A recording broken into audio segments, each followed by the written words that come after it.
Hello students. आप सबको सबसे पहले तो होली की हार्दिक शुभकामनाएं और साथ ही साथ आप सभी के लिए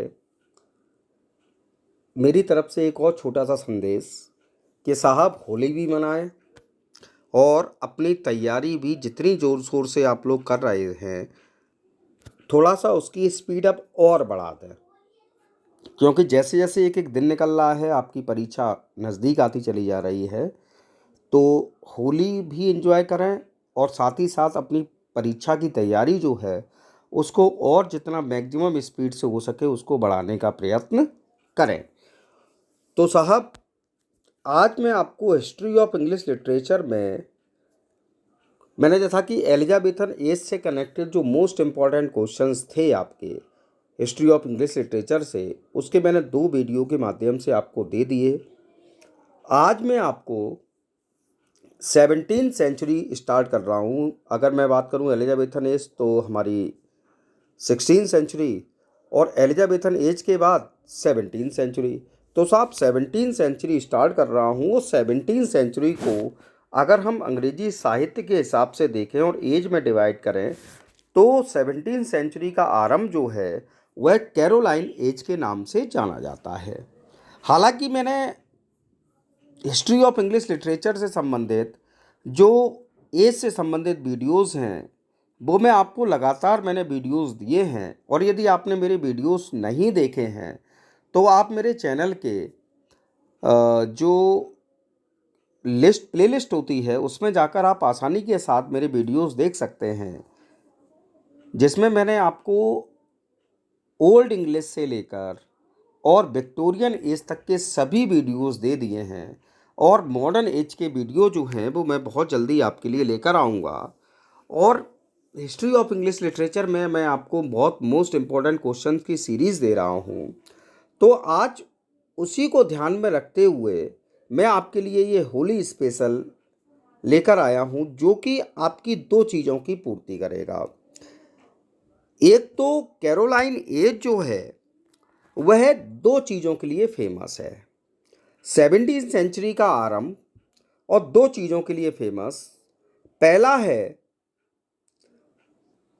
जो बाइबल है हमारी, जो क्रिश्चियनिटी का पवित्र ग्रंथ है उसका इंग्लिश ट्रांसलेशन, ठीक है ना। तो authorised version of the Bible पहली चीज़। और दूसरी बात जो है वह है मेटाफिजिकल पोइट्री और पोएम्स, ठीक है साहब। अब क्या हुआ, जब मैंने आपको हिस्ट्री ऑफ इंग्लिश लिटरेचर के वीडियो दिए थे तो उसमें मैंने आपको बाकायदा स्पष्ट तौर पर आपके लिए वीडियो दिया था जिसमें मैंने आपको समझाया था authorised version of the Bible के बारे में। तो आज के इस वीडियो में मैंने authorized version of the Bible से संबंधित मोस्ट इम्पॉर्टेंट क्वेश्चन दिए हैं, लेकिन उस समय मैंने आपको जो मेटाफिजिकल पोइट्री और पोएम्स की बात है और पोइट्स की बात है उसके बारे में नहीं समझाया था। तो सबसे पहले आज मैं आपके लिए लेकर आया हूँ मेटाफिजिकल पोइट्री और most important points to remember. Metaphysical poetry से संबंधित मैं जो आपको पॉइंट्स दे रहा हूँ, इतने पॉइंट्स साहब आप याद कर लीजिए, क्योंकि मेरा जहाँ तक मैं पढ़ा लिखा हूँ, जितना मैं जानता हूँ, उस आधार पर मैं कह सकता हूँ कि मेटाफिजिकल पोइट्री और मेटाफिजिकल से आपका एक क्वेश्चन जरूर बनेगा। तो इसके लिए मैं आपको बहुत इम्पोर्टेंट पॉइंट्स कुछ लेकर आया हूँ। पहले हम लोग पॉइंट्स पढ़ लेते हैं और इसके तुरंत बाद मैं आपको इसी वीडियो में क्वेश्चन बताऊंगा, ठीक है साहब। तो स्टार्ट करते हैं। हमारा पहला पॉइंट जो है वो लिखा हुआ है आपके लिए, the term metaphysical is a combination of 2 words Meta and physical. पहली बात याद रखिए, मेटाफिजिकल शब्द जो है वह 2 शब्दों का कॉम्बिनेशन है साहब। पहला क्या, मेटा, और दूसरा क्या, फिजिकल। पहला क्या है साहब, मेटा, और दूसरा क्या है, फिजिकल। तो ये 2 शब्द आप विशेष तौर पर ध्यान रख लीजिए कि मेटाफिजिकल शब्द जो है वो 2 शब्दों का कॉम्बिनेशन है, मेटा और फिजिकल, ठीक है साहब। अब दूसरे पॉइंट पे आइए। द टर्म मेटा, जो मेटाफिजिकल में मेटा टर्म है हमारा, मेटा मीन्स बियॉन्ड। मेटा का मीन्स क्या होता है? Beyond. So something beyond physical recognisation is metaphysical.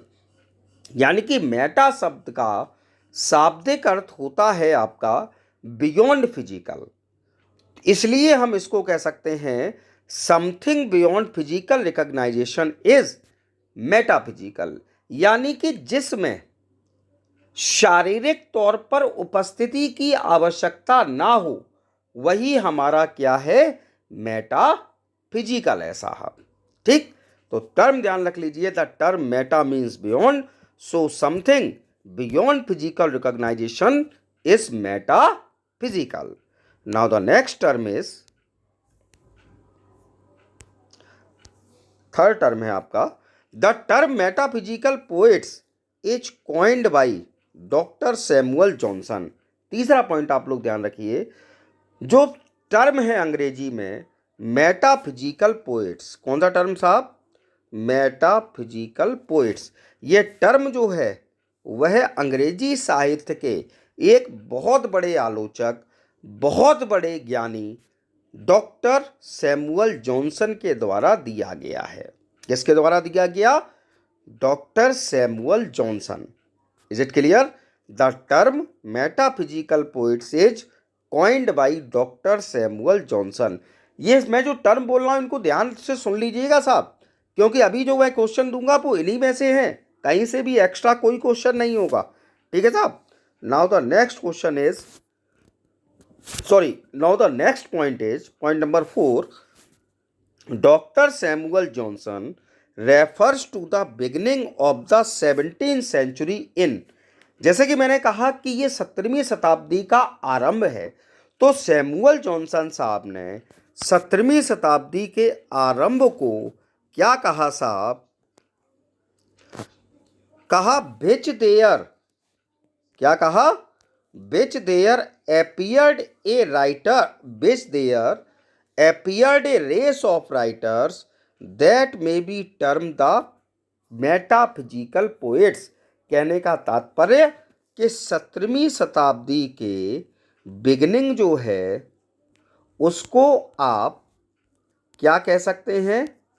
जो बिगनिंग है 17वीं सेंचुरी की डॉक्टर सैमुअल जॉनसन के अनुसार, तो कवियों का एक ऐसा रेस, ऐसा एक समूह आरंभ हुआ जिसको कि आप मेटाफिजिकल पोइट्स कह सकते हैं या मेटाफिजिकल पोइट्स कहते हैं। इज इट क्लियर साहब? डॉक्टर सैमुअल जॉनसन ने ये बात कही कि 17वीं शताब्दी का आरंभ, और जो 17वीं शताब्दी के आरंभ में जो पोइट्स की रेस है, पोइट्स का ग्रुप है, उनको आप क्या कहेंगे? मेटाफिजिकल पोइट्स कहेंगे। Now the next term is John Dryden said to John Donne. अगर हम मेटाफिजिकल पोइट्स की बात करें तो मेटाफिजिकल पोइट्स में सबसे बड़ा पोइट यदि कोई आता है तो नाम है साहब जॉन डन। तो जॉन डन के लिए कहा है, जॉन ड्राइडन साहब ने क्या कहा? ही अफेक्ट्स द मेटाफिजिक्स। क्या कहा साहब? ही अफेक्ट्स द मेटाफिजिक्स कहा। किसने कहा साहब? जॉन ड्राइडन साहब ने कहा। किसके लिए कहा? जॉन डन साहब के लिए कहा, जो कि मेटाफिजिकल पोएम के मोस्ट रिप्रेजेंटेटिव पोइट हैं। Now the next question, next point is the central figures of metaphysical poetry. यानी कि अगर हम बात करें मेटाफिजिकल पोइट्री के मोस्ट रिप्रेजेंटेटिव राइटर्स जो हैं, जो लिखने वाले हैं, उनके नाम मैंने आपको ग्रीन से हाईलाइटेड किए हैं। जॉन डन साहब, जॉर्ज हर्बर्ट साहब, हेनरी वॉगन साहब, एंड्रयू मार्वेल साहब और रिचर्ड क्रॉशा साहब। ये सब काय के लिए जाने जाते हैं साहब? मेटाफिजिकल पोइट्री के लिए। नाम याद कर लीजिए, मैं फिर से एक बार बोल दे रहा हूँ। John Donne, George Herbert, Henry Vaughan, Andrew Marvell और रिचर्ड क्रॉशा साहब, ये मोस्ट इम्पॉर्टेंट आपके राइटर्स हैं मेटाफिजिकल पोइट्री के। Now the next term is metaphysical poets और poetry belongs to the Caroline age. अगर आपसे कोई पूछ बैठे कि साहब मेटाफिजिकल पोइट्री जो है वो अंग्रेजी साहित्य की किस एज से कनेक्टेड है, किस एज के अंतर्गत आती है, then the answer is Caroline age. काय संबंधित है साहब? कैरोलाइन एज के साथ संबंध है इसका साहब। ठीक, तो ये तो आपके हो गए जो पॉइंट्स हैं। ठीक है साहब, 7 पॉइंट्स मैंने दिए। अब हम लोग क्वेश्चन की सीरीज जो मैंने पॉइंट दिए हैं उन्हीं के आधार पर क्वेश्चन, और जैसा कि मैंने कहा था 17वीं सेंचुरी जो है उसका आरंभ जो है वो 2 चीज़ों के लिए जाना जाता है आपका। पहला क्या? Authorised version of the Bible, और दूसरा मेटाफिजिकल पोइट्री। तो मेटाफिजिकल पोइट्री और पॉइंट्स के बारे में मैंने आपको 7 पॉइंट्स दिए, और जो आपका authorised version of the Bible है उसको मैं ऑलरेडी पढ़ा चुका हूँ, तो उसके लिए डायरेक्ट मैं क्वेश्चन लेकर आया हूँ। और अभी जो मैंने मेटाफिजिकल पोइट्री के बारे में पॉइंट दिए हैं उनसे क्वेश्चन अभी आपके सामने आएंगे। तो now the first question is the authorised version of the Bible is commonly known as. आप ध्यान रखिए question, the authorised version of the Bible is commonly known as. तो साहब ए ऑप्शन है आपका King James version, B option है आपका King James Bible, C option है both A and B, and D option है आपका नन। तो साहब authorised version of the Bible जो है उसको हमारी भाषा में क्या कहा जाता है? उसको साहब क्या कहा जाता है? Authorised version of the Bible और किंग जेम्स बाइबल कहा जाता है साहब। तो इसको हम लोग किस नाम से जानेंगे?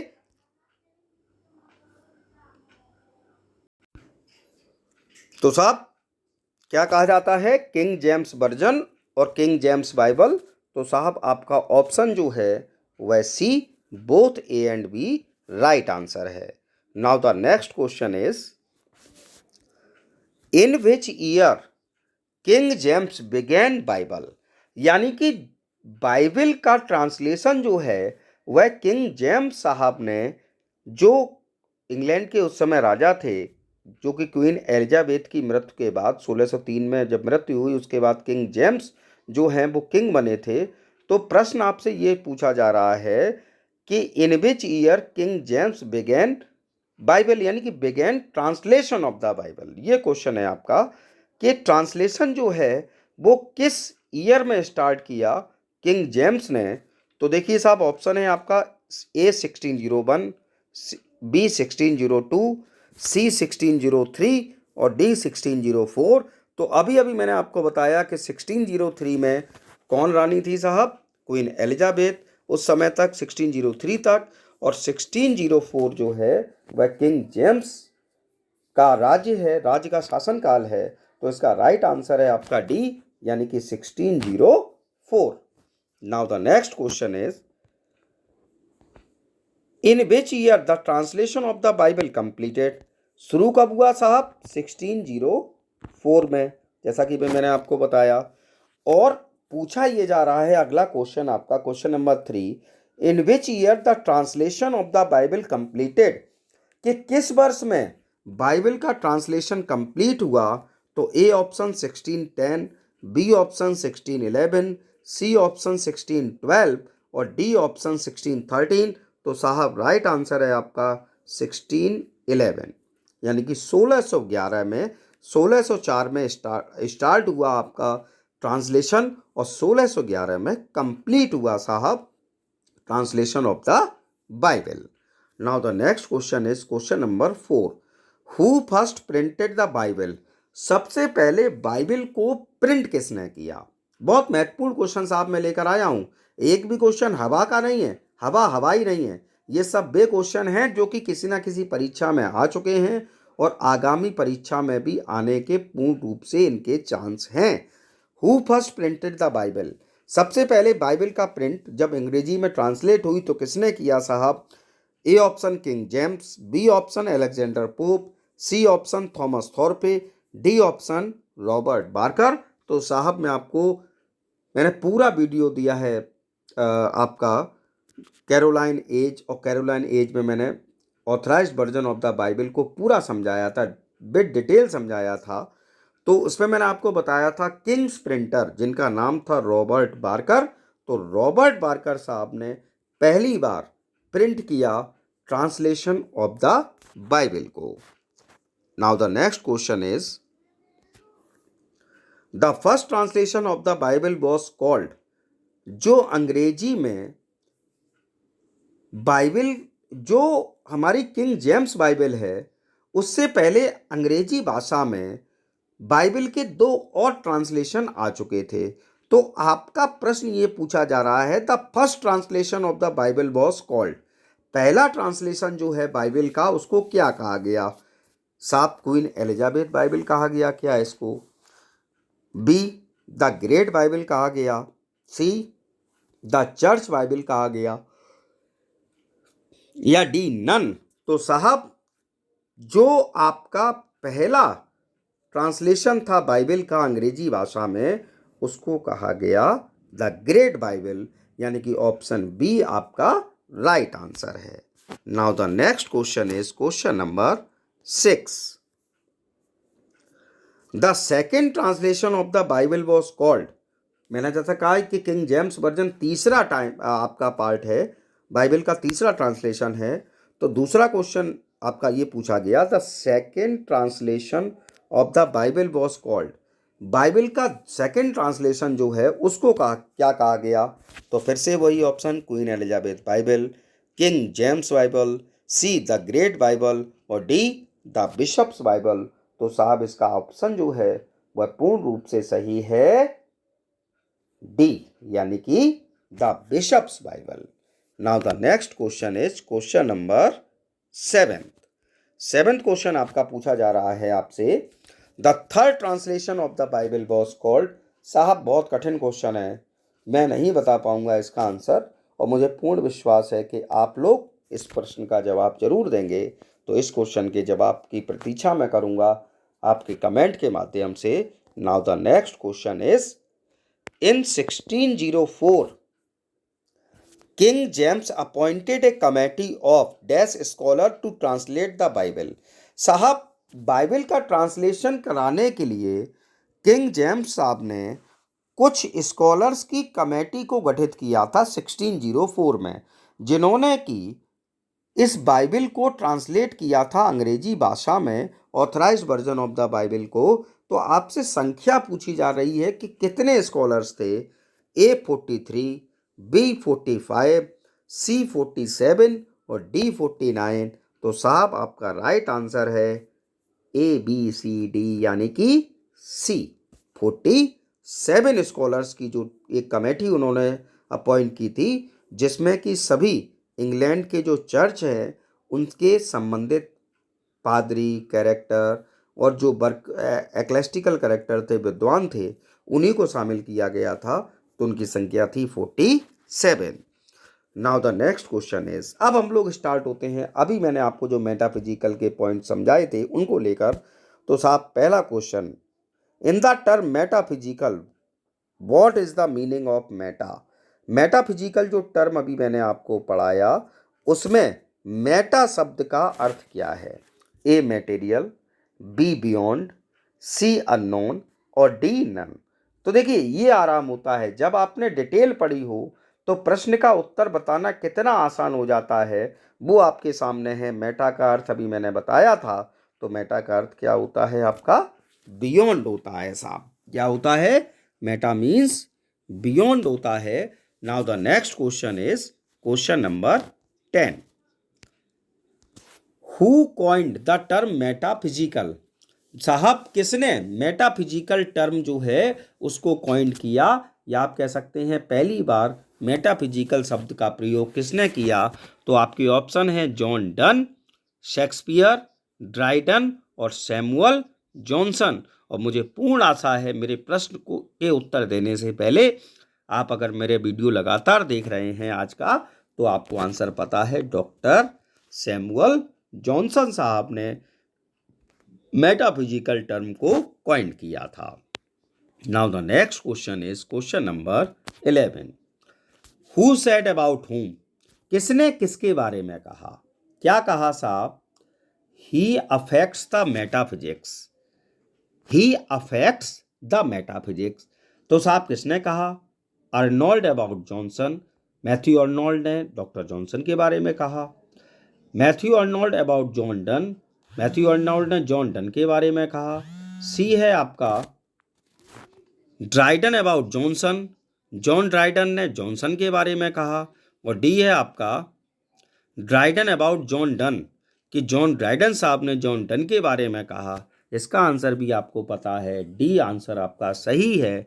ड्राइडन अबाउट जॉन डन, यानी कि जॉन ड्राइडन ने जॉन डन के बारे में कहा था कि he affects the Meta physics.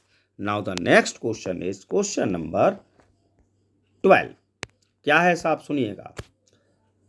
Who said this statement about metaphysical poets, किसने मेटाफिजिकल पोइट्स के बारे में ये स्टेटमेंट दिया? क्या है? Appeared a race of writers that may be term the metaphysical poets. Appeared a race of writers that may be termed the metaphysical poets. तो साहब मैंने आपको बताया, ए आपका है जॉन ड्राइडन, बी है आपका मैथ्यू अर्नोल्ड, सी है आपका जॉन लिली और डी है आपका सैमुअल जॉनसन। तो साहब अभी मैंने जब आपको समझाया तो मैंने कहा था कि सैमुअल जॉनसन ने 17th सेंचुरी जो है उसके आरंभ को कहा है appeared a race of writers that may be term the metaphysical poets. तो ऑप्शन डी जो है वह आपका पूर्ण रूप से राइट आंसर है। Now the next question is question number 13। Which first English poet claims the basis of love is not body but soul, यानी कि किस अंग्रेजी कवि ने ये बात पहली बार कही, क्या क्लेम किया कि the basis of love is not body but soul, यानी कि प्रेम का आधार जो है वह शरीर नहीं बल्कि आत्मा होती है। ये बात पहली बार किसने कही? तो आपके ऑप्शन में आपके सामने रखता हूं जॉन डन, बी ऑप्शन है आपका शेक्सपियर, सी ऑप्शन है आपका ए ऑप्शन है आपका जॉन ड्राइडन, बी ऑप्शन है आपका शेक्सपियर, सी ऑप्शन है आपका जॉन डन और डी ऑप्शन है आपका नन। तो साहब आपका राइट आंसर है John Donne. Which first English poet claims the basis of love is not body but soul? And the answer is John Donne. Now the next question is question number 14. क्या है साहब? Question number 14 क्या पूछा जा रहा है? Question आपसे पूछा जा रहा है who wrote divine poems. Divine poems poems of collection है साहब। तो आपसे ये पूछा जा रहा है कि डिवाइन पोएम्स की रचना किसने की? ए ऑप्शन है जॉन डन, बी ऑप्शन है शेक्सपियर, सी ऑप्शन है जॉर्ज हर्बर्ट और डी ऑप्शन है एंड्रयू मार्वेल। तो साहब डिवाइन पोएम्स जो है वह कुछ कलेक्शन ऑफ सोनेट्स है जिसमें कि जॉन डन साहब ने, आप कह सकते हैं कि रिलीजियस सोनेट्स लिखी हैं, रिलीजियस पोएम्स लिखी हैं। तो इसका राइट आंसर है John Donne. Now the next question is question number 15।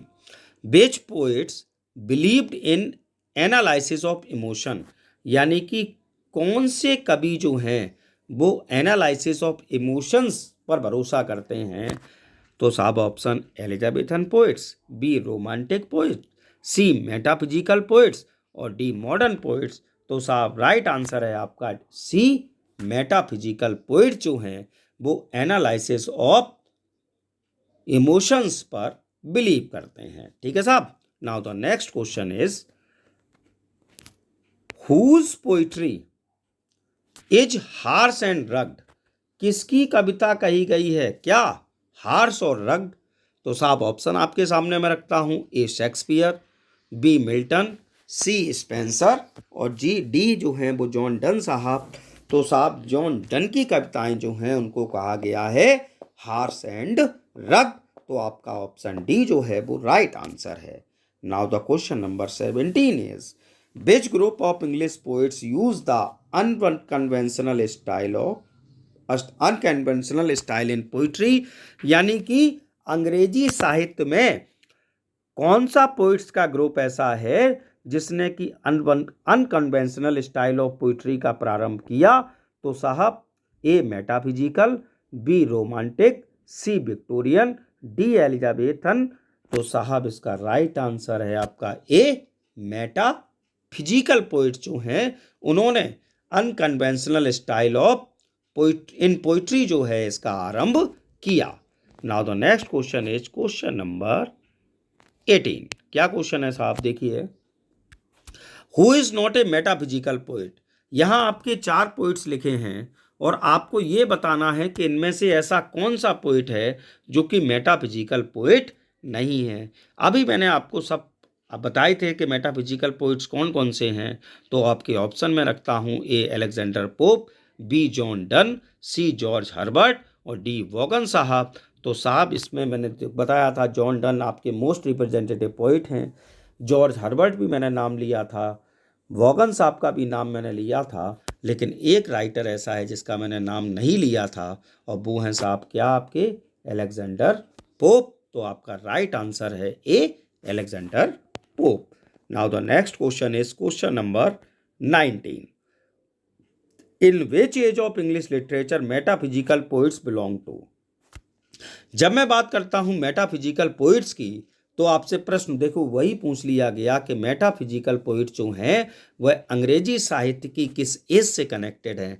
तो साहब अभी मैंने आपको आंसर बताया था कि साहब इनका आरंभ जो है वो 17वीं सेंचुरी का आरंभ है और 17वीं सेंचुरी का आरंभ हम किस नाम से जानते हैं, कैरोलाइन एज के नाम से जानते हैं साहब। तो इसका राइट आंसर क्या है आपका कैरोलाइन एज, यानी कि ऑप्शन डी जो है वह आपका राइट आंसर है। Now the next question is question number 20 और आज के वीडियो का last question. The prominent poet of metaphysical poetry is. जो साहब मोस्ट इंपॉर्टेंट और प्रोमिनेंट पोइट है मेटाफिजिकल पोइट्री के, आपको उनका नाम बताना है। साहब मैं नहीं बता पाऊंगा, बहुत टफ क्वेश्चन है, इसका आंसर आपको देना है। तो आज के इस वीडियो में मैंने आपको मेटाफिजिकल पोइट्री से संबंधित बहुत महत्वपूर्ण जो पॉइंट्स हैं वो बताए, मेटाफिजिकल पोइट्री से संबंधित जो मोस्ट इंपॉर्टेंट क्वेश्चन हो सकते हैं वो मैंने आपको बताए, और साथ ही साथ authorised version of the Bible जिसको मैं ऑलरेडी आपको समझा चुका हूँ उससे कनेक्टेड मैंने क्वेश्चन कराए।